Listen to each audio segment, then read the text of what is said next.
What's up, Internet? Welcome back to the Roottrees Are Dead. In the last episode, we are barely holding on. We did manage to get our Susan Ford's two twins, which is awesome. And they're twins, so both of them are Guy Hudson's children. Actually, I didn't mention that, but I was thinking it, and I didn't even fully comprehend that. We are really struggling to get anything further in here, and it must be something extremely minor. Because we've investigated all this evidence, and almost all of it, basically where we landed is it's pointing towards Bess Williams being Elias's affair, but we don't really know how to get further and deeper into this tree. So we're gonna have to figure out how to do that now.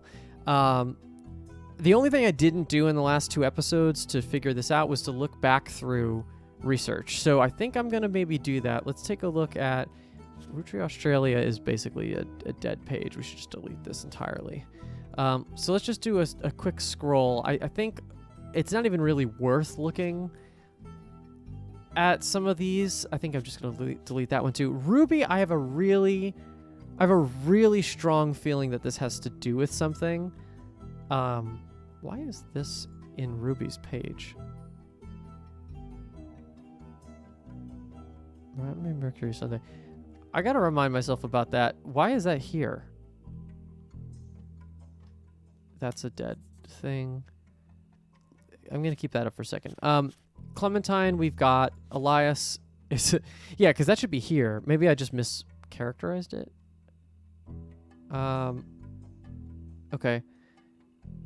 Hold on. Let me go back through. I guess I gotta do the Bocadoro library thing again. Did that have a reference to Ruby? Am I crazy? I don't think it did. Miami Print Museum. Another printing press used by the Miami Sunday, a now defunct weekly newspaper. Miami Sunday has no records that you can find. Became the Miami Mercury. It merged with another periodical and became the Miami Mercury Sunday. And if we look that up,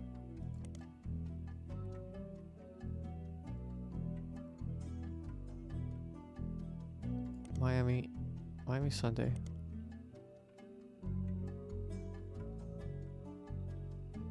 And then this doesn't matter. Which I'm assuming is like one of the, yeah.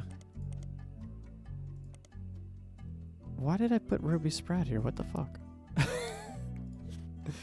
There's also a lot of stuff that I can pull from here, but I feel like, oh, Thomas Hughes is dead. I don't need to do that anymore. LBP is dead. Telephoto I got. Cam Lincoln I got. Yeah. At this point, I feel like all the stuff that I needed from that. Roottrees Australia is dead. Susie we got. Fancy Flavors I think we've basically done. Roottrees Legacy, I mean, we're working on it, right? Cicely Sanchez we got. Clanset Trust. Yeah, we got that. We got this. These people we looked up and to no avail. Susan Ford. I think that those are Beth Knox. We now know Beth Knox is not the person we're looking for. Elizabeth. Valentine's Day, probably not. So these are some stuff. Voutry Bazil, there's nothing else that's going to be relevant there. Who's Tristan Robert? Oh, he was the French guy. Okay, probably not then. What the hell is this? Oh, okay. I'll keep these here just because I don't know what the hell. Because these were each specific pages. And there's an update to this one, right? But that's mostly because of this, but... yeah, I don't know why I put Ruby Spratt here. This is really bad. I'm bad note-taking. Well, that's why we go back through to make sure we're good. Let's go back to Miami Print Museum. Nope, same thing. There's no way, right? There's no way. This is the only thing that we have on her. Miami Sunday. It's literally giving us a periodical. That's the thing I'm thinking I need too. And this doesn't go any further?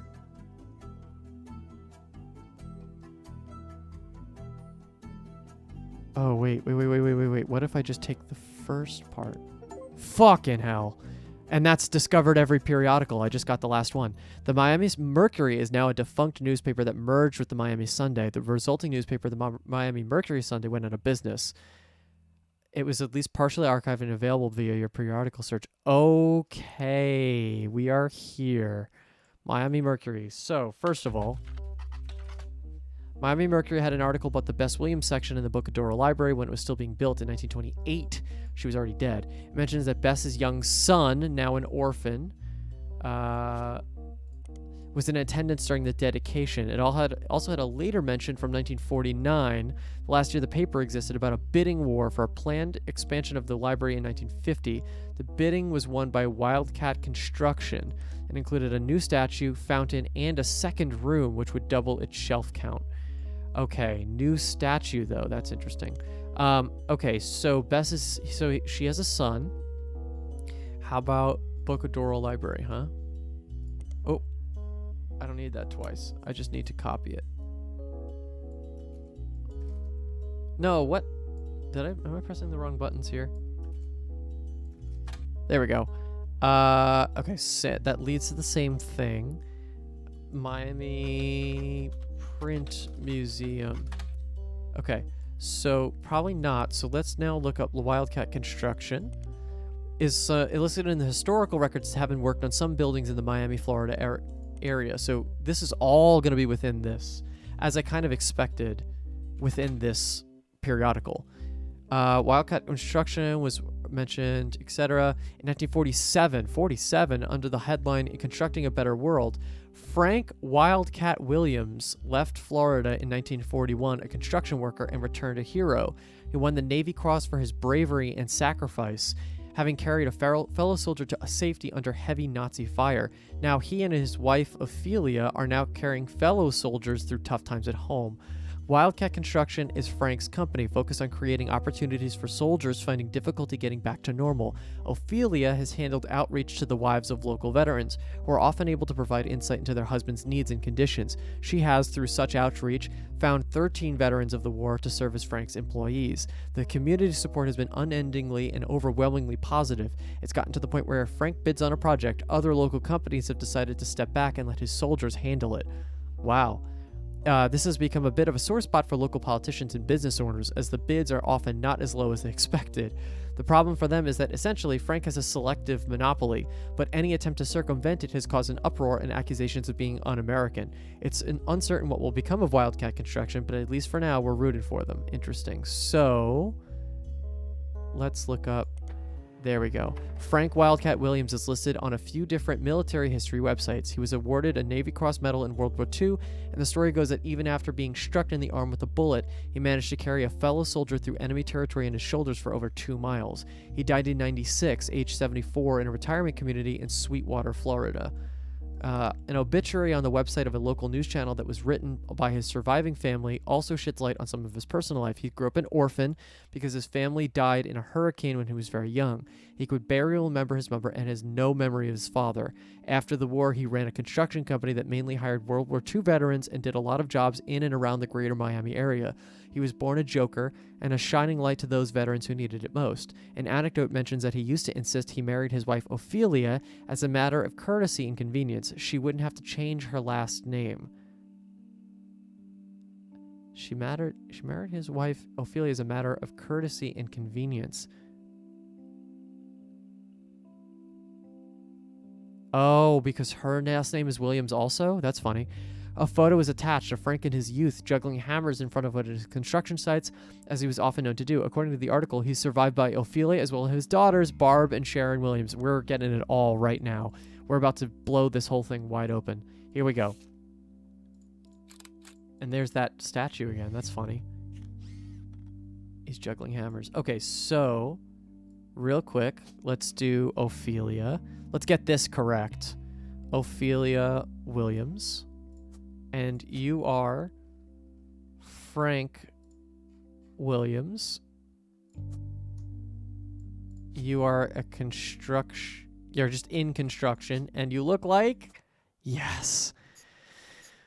Wow, that's satisfying. Okay, that took so long to get to. Oh, and I locked in Possible Infidelity 2 and 3 at the same time. Williams Ophelia. Booyah! 5 more main to go, and I think we're going to get them all right about right now. Okay, so I see kind of now what this means. So he's survived by two daughters, right? Barb and Sharon. So one of them he had with Ophelia, and another one they adopted. And that's why this is so weird, I think. Right? That's kind of the idea. We'll have to figure it out now. Let's take a look. So I'm going to guess that most of this isn't relevant. We got Ophelia. She's in there. So now, screw everything else. Let's go Sharon Williams. In the Miami one, maybe? Let's see. Okay, how about Barb Williams? Uh-oh. Okay, Barb Williams is a motivational speaker, and she has a website that explains the services she offers. Her company's address is listed as in Coconut Grove, Florida. The flyer has been added to your evidence. Here we go. Hello, Barb Williams. Okay, overcoming adversity with Barb Williams. Barb Williams advertises her career as a motivational speaker online. The flyer includes 3 different testimonials from Greta Jones from WKTV 12, Vic Elmsworth from the Kekawa Falls Gazette, and Isabel Crosby, the superintendent of Benton County. Okay, so each one is going to be important here, so let's look it up. So Greta Jones. Greta Jones is too common of a name to find anything useful. How about this? Greta Jones is, according to a flyer in your possession, the morning news anchor for a channel called WQTV-12. Unfortunately, WQTV-12 has no online web presence whatsoever. You do find it listed on a giant list of TV call signs next to the city of Springfield under the heading Effingham County. You may need to do a deeper dive on a specific city and state to see any locals that have discussed news in that area. One's in Georgia, the other in Illinois. I'm going to say Georgia, probably, because she was in Florida. There is a Springfield. When you refine your search to a television in and around Springfield, Georgia, you come across a website that lists different channels available there. The list seems only to feature broadcasts with female news anchors. The person who runs the website has ranked each using 3 categories. None are relevant to journalism. One of the entries is Channel 12. The news anchor listed is Greta Flores. Greta Flores is a news anchor who apparently used to go by Greta Jones before her divorce. Compared to the ordeal you've gone through to simply figure out her current name, it's way easier than you expect to find out that she's a website of her accomplishments. She was apparently the MC for an all-female speaking tour in 1977. The tour was called Storytellers of Sisterhood, the Mothers and Daughters of Earth. You do a search for it, and it seems some of the stories were compiled into a book. Okay, great. So there's a lot going on here. But Greta Flores is a news anchor who apparently used to go by Greta Jones before her divorce. So that would mean that... what the fuck? Actually... Yeah, wait, where would that go? Greta is on the list. But if you're... It's Barb and someone else. It's not... It's Barb and Sharon. What? Where do I get... Why am I getting this insane amount of information about Greta Flores? Okay, but regardless, let's still highlight it. Okay, so Stories of Sisterhood, the Mothers and Daughters of Earth. Okay, 25 Stories of Sisterhood by Ayla Hale.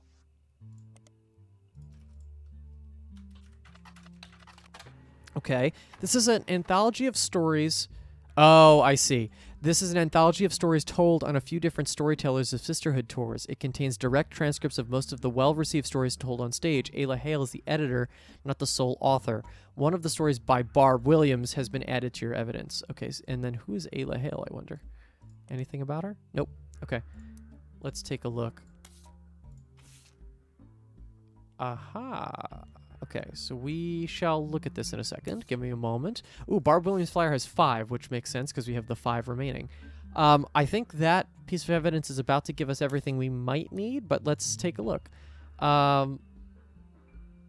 So Greta Flores necessarily isn't the thing that I need. It's elsewhere. So, okay, cool. So Greta Jones, I think we got everything we need from that. How about Vic Elmsworth? Vic Elmsworth, according to his own personal page, is apparently one of three brothers. All three of them are contributors to a newspaper called the Kekawa Falls Gazette. There's no Kekawa Falls anywhere in the world you can find. The closest thing to a Kekawa appears to be in New Zealand. Instead, a man named Chris Elmsworth has invented a small-town newspaper as a conceptual art piece. The Kekawa Falls Gazette is a series of online articles about small restaurants, shows, and other tourist attractions all across the United States. This is presented as a monthly newspaper of small-town America. What makes the Kekawa Falls Gazette a bit strange is that amongst the articles detailing real locations are occasional stories that present outlandish, inflammatory concepts in extremely mundane ways. For example, on the homepage right now is an article entitled "Mermaids Strike Back Against Lobster Farms" that using very dry language details the idea that the mermaids in Maine have began to unionize in support of better benefits. There are no punchlines, and the articles are not marked any differently from the rest, so this is funny. It's like the Onion. Unfortunately, each current issue of the paper is presented on the homepage. There are no archives. Got it. Okay, Chris Elmsworth, maybe? Let's see.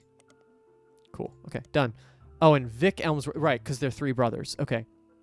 All of the articles, he tends to focus on southeastern United States. All the articles he's written are archived on his site, including the long-form version of the review for Barb Williams' motivational show from '97.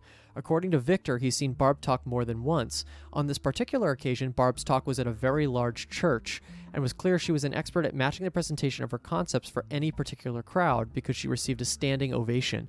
Barb started with a story about loss, specifically the loss of a bicyclist who had been hit by a car. She spoke about the death of any person as a darkness in their loved ones, a cold, empty void that begins to creep into a space where there was once light. Because the light could never return to exactly how it was, she says the only option is to nurture new sources of light to help fight back against the darkness. Her conclusion was that finding the hidden meanings in tragedy is the most important thing we can do. She used multiple biblical comparisons and finished by looping back around to her initial story and how she personally began to come around to this ideology. The biker who died was her son-in-law. Okay. And the Lanes Across America charity was created to fill the newfound darkness her daughter experienced. The Lanes Across America charity was created to fill the newfound darkness her daughter experienced. Her son-in-law. It was the light that helped her begin to fill her void. Okay. Lanes Across America, or LAA, is a charity focused on adding bike lanes to major cities. The pages and pages of news articles that mention Lanes Across America have a similar summary in them. LAA, formerly LAM,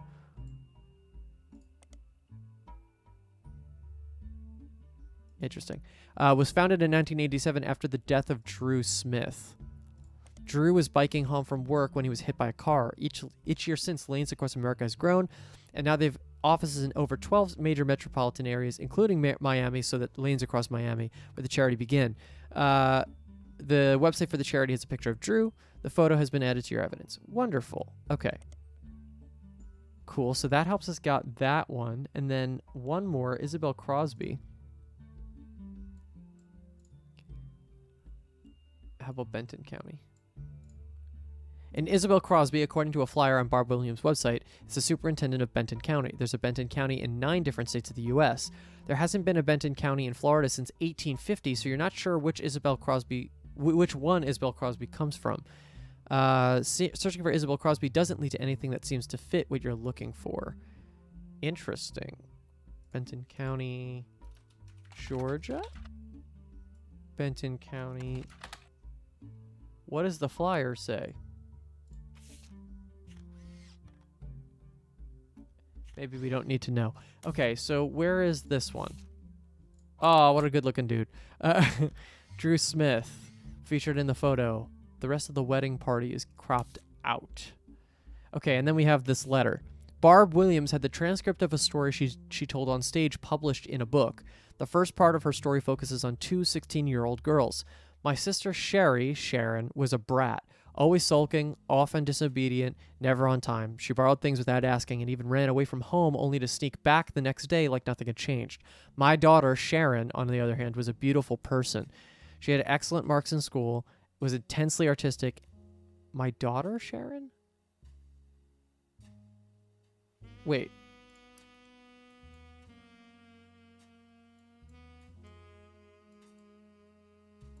Wait.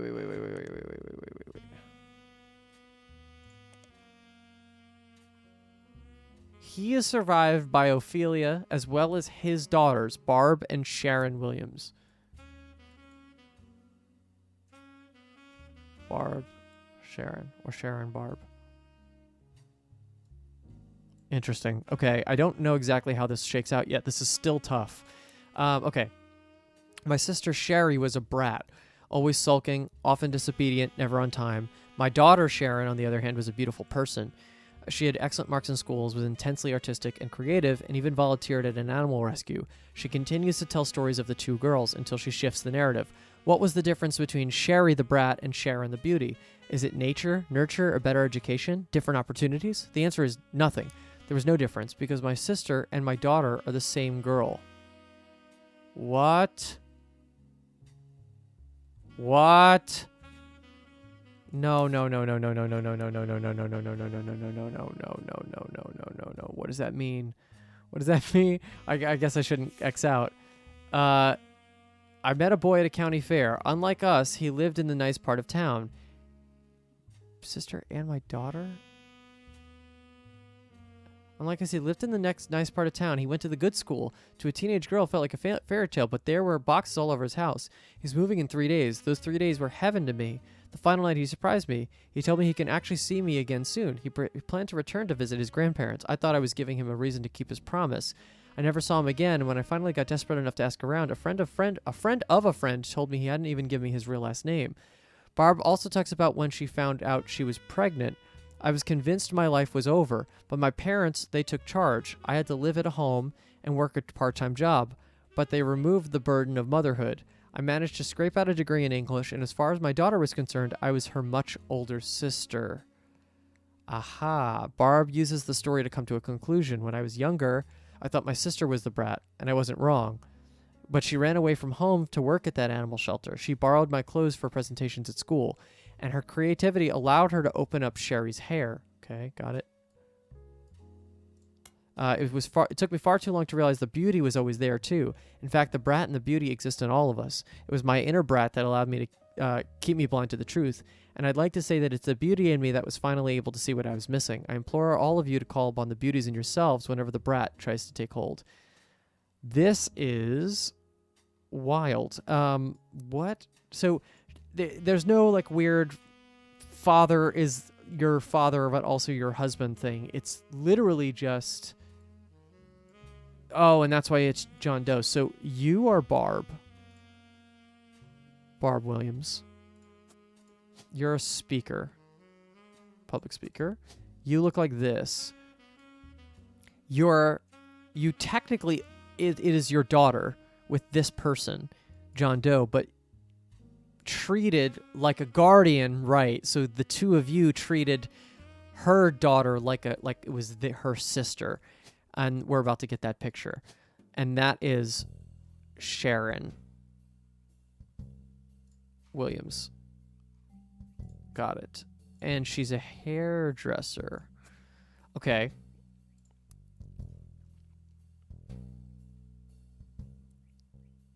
Right. Okay, great. And let's take Sherry's hair. Let's do it. There's a Sherry's Hair in Orlando. The owner of the business is listed as Sherry Yastromensky. Sherry has a large van and on weekends can bring the style of Brittany, Christina, or even the Rachel to your door. The About Sherry section is very, very long and presented as one paragraph with multiple run-on sentences and no pictures. You get the sense that if she were to do your hair, she'd be doing a lot of talking. It mentions that her husband, Pete, was her late husband's college roommate. Okay, so it is. I had theorized when I saw this that her husband, whoever's husband, had died, and then she remarried, but didn't divorce, right? And that's basically what happened here. She and he had never spent any significant time together until she became a widow, and they built a charity together. They left the charity behind because it was growing beyond their ability to run it. Oh, maybe Dave whatever was, they built the charity together. So, right, so Drew is actually her husband, not her son, which makes sense. She also brags about her kids, Tony, Mark, and Cricket. Her oldest, Tony, seems to get the short end of the stick. Oldest, Tony. His 2 listed accomplishments are that he's the oldest and that he's a straight A student. Mark, on the other hand, has multiple baseball accomplishments listed. Apparently, his Little League team is nationally recognized. Cricket York is near the end and has an entire section dedicated to her. She's an actress on a local television show called Library Library. Library, probably. And the reason Sherry relocated from Miami to Orlando. Sherry, in addition to being hireable to come do your due, is a stylist for the show. The passage also mentions that her agent recommended they change their last name to York since it's easier to pronounce. The rest of the section describes how she got the part, but it seems unimportant to your search. So Cricket York is an actress, but she's probably a child. So okay, so there's a lot going on here. Let's take a look. I'm getting close to the end of an episode, but I think we can see this. So her husband Pete. So this is going to be Pete, right? Peter Yasmansky or whatever. Yastromensky. This is going to be Drew Smith. Or what's his name? Yeah, Drew Smith. Probably Andrew, right? Andrew Smith. Andrew Smith. She's a hairdresser. He looks like this. And then with her, we'll figure out who's the oldest here. Well, we know who the oldest is. The oldest is going to be Tony.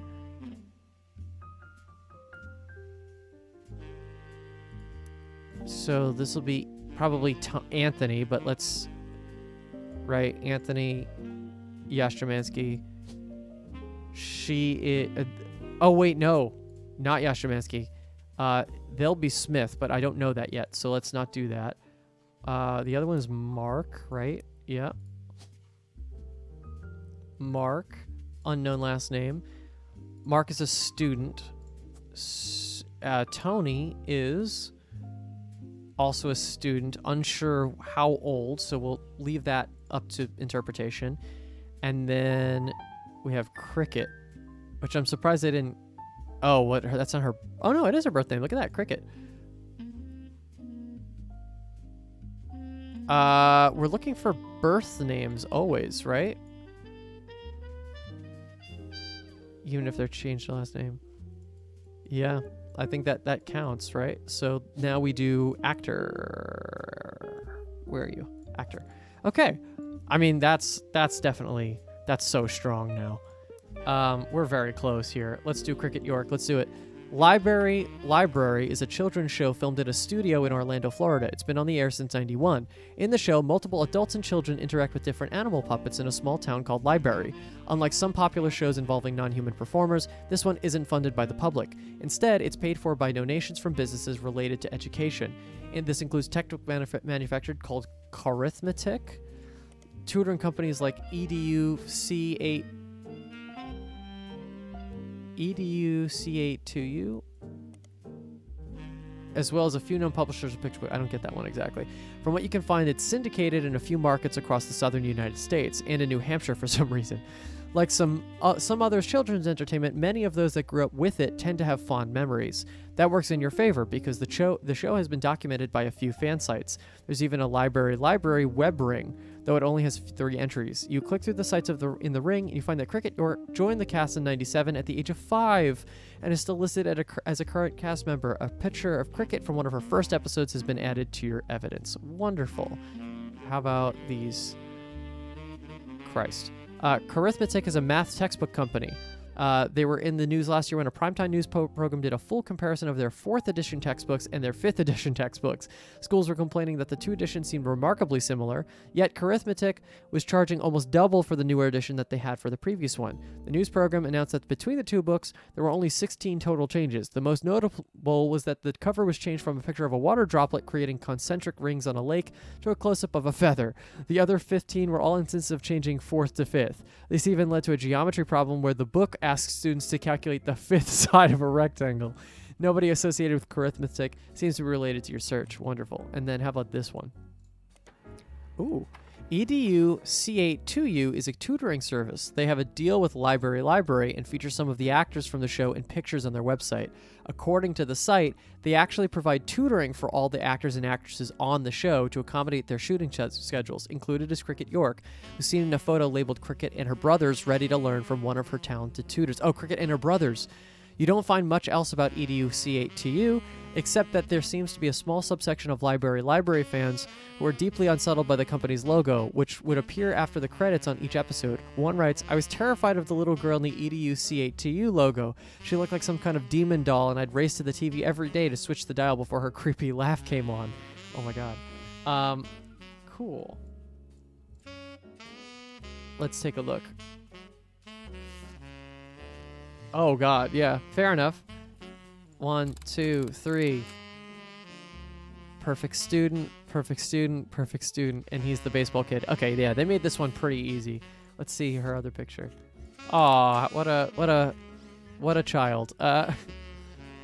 According to the site, you found it on the theme of this episode tackled by some people need glasses. The Puffet Poof Tail from 1997. That is not a picture we need to put on this thing.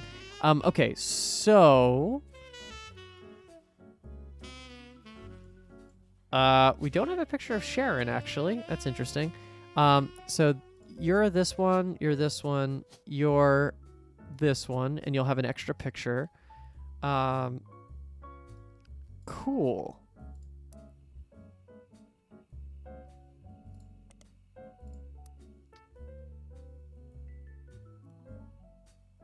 Right, so now I have to see, is Williams his last name? No, probably not. How about Mark Smith? That's going to be not going to be able to be found. How about Mark Smith here? Damn.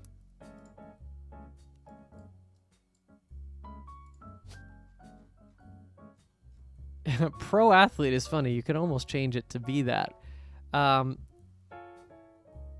I wonder if we could look up Andrew Smith.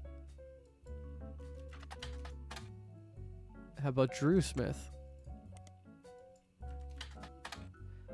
Yeah.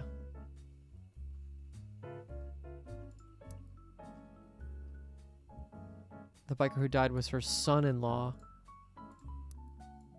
Right, because that would be... Weirdly, yes.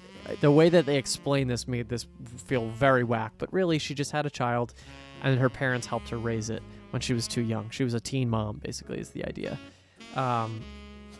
We need a picture of Sharon.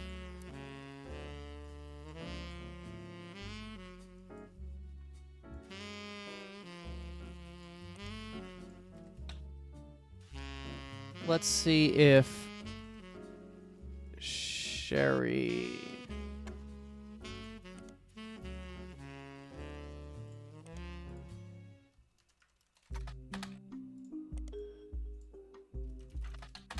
Hello.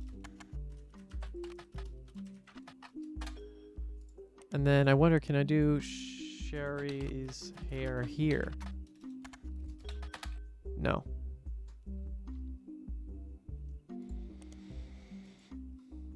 How about...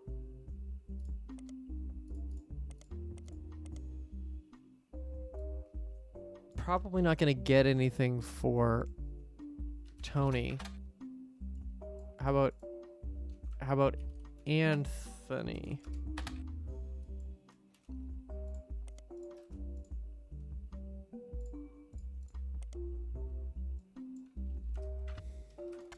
Nope. It's all gonna be through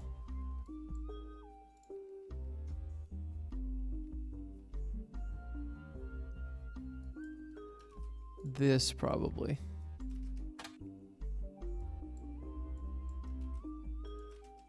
Nope.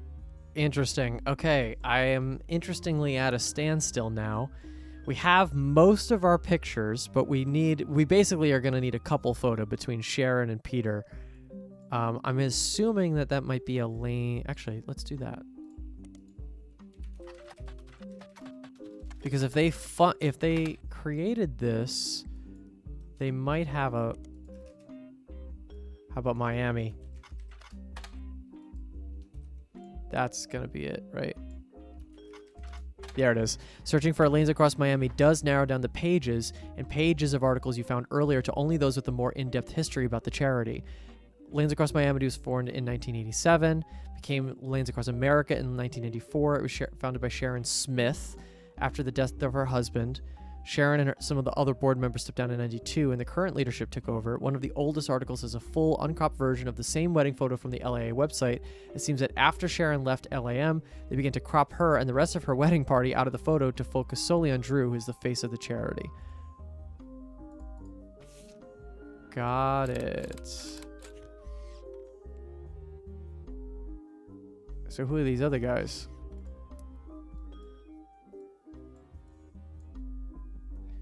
Oh, because Peter was his roommate, right? So he'd be best man. And then...